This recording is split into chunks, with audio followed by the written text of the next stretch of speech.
I think about our future too often these days. It's just stupid to the enormous extent why things bother us in 2019. We think too much about what we're gonna eat for lunch, what we should buy to wear to parties, what color to pick for a smartphone's case, what coffee shop to go to after work, what Netflix show to watch next.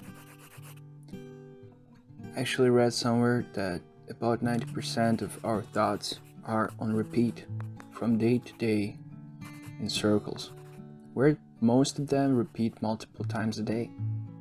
That's crazy, isn't it? When we finally decided where to successfully drain money we worked so hard to earn, what we start to think of is, of course, people.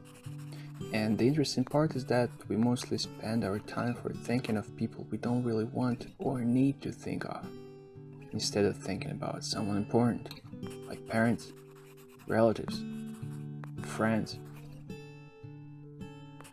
At this point, you probably know what people I implied. Taxi driver that you think wasn't kind, so you will spend a good hour for thinking about that, and another hour to discuss it at work. Or a coworker that you don't like, but you don't really know why, and still another hour a day is gifted to him or her. And that politician that you hate and who definitely doesn't know how to do his political stuff, because you obviously would do it better. So another hour goes to him. Just like trains, those thoughts ride their daily routes with daily stops along the infinite railways of our minds, and we don't even notice that.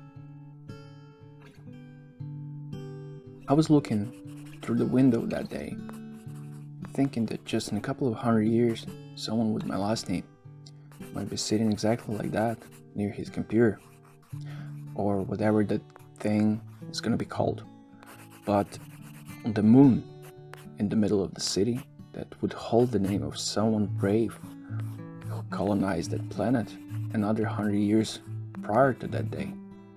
It's crazy. That person will be sitting there in a new, better world, built by wonderful minds. And my biggest concern is what would be our role in building that future?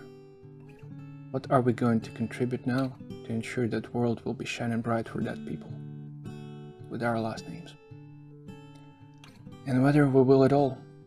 I feel like the era of the internet, smartphones, social networks, TV shows, organic foods and other stuff made our lives comfortable, but also it made us forget what our ancestors fought for, so that in 100 years, people with their last names could be watching through the window in the better and brighter world, dreaming about future they would build one day.